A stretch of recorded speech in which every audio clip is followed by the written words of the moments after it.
السلام عليكم ورحمة الله وبركاته. وردفتو يوتيوب channel مزكريا كم نجرتو فيا كيسني أنك الحمد لله بقى جراتنا سنين جرانا موني channel هي فارية تات اللايك شير سبسكرايب وتشماتي نافتا هرسينا عجائباتو كوكبادي سنين دفع إنس مالي وجدتني بفرمتوتا بركم على ما في ددمي لما magaalaa Finfinnee Yuunivarsiitii Finfinnee irraa eebbifaman keessaa seenaan ajaa'ibaa tokko, seenaan addaan tokko, seenaan nama guddaa tokko, seenaan nama jaalalaa tokko, seenaan hundaa dandeessu tokko dalagame.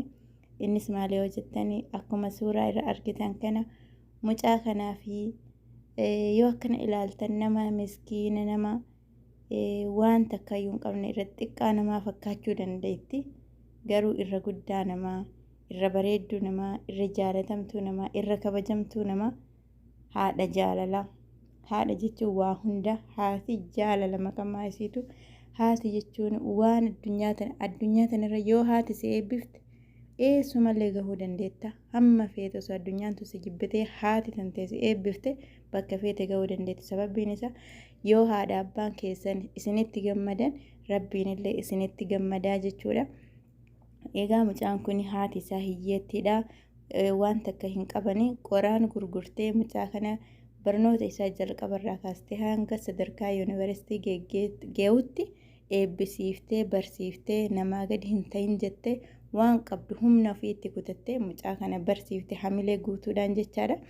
Egaa mucaan kunis guyyaa har'aa guyyaa silaa namni gaawonii kana ofii uffatee suuraan ka'e ittiin bareedee karaa irra fiigee ittiin gammadu haadha isaa mana barumsaa yuunivarsiitii magaalaa Finfinnee afotti yaamee gaawonii isii ofii uffate kana isitti uffisee qoraan isiin baadhataa isa barsiisaa turte san fuudhee ummata kana hundatti qoraan baadhatee akkasitti ummata fuuldura dhaabbatee ummatallee gammachiisee ummatallee boochisee haadha ofii gammachiisee haadha ofii boochisee mataa isii ol qabachiisee hedduu nama ajaa'ibsiisaa seenaa guddaa dalage.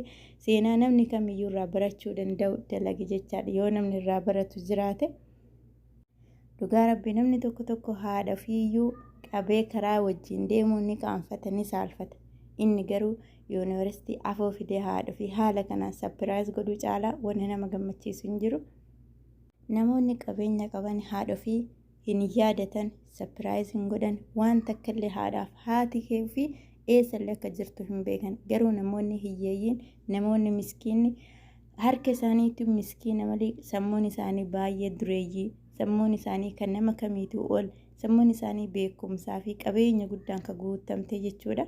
Nama meeqatu jira kan osoo qabeenya qabu haadha isaa yoo guyyaa eebba isaa kana irratti hin argamsiisne baadiyyaatti dhiisee ofii isaatii magaalaa keessa kan bashannanaa jiru nama meeqatu jira.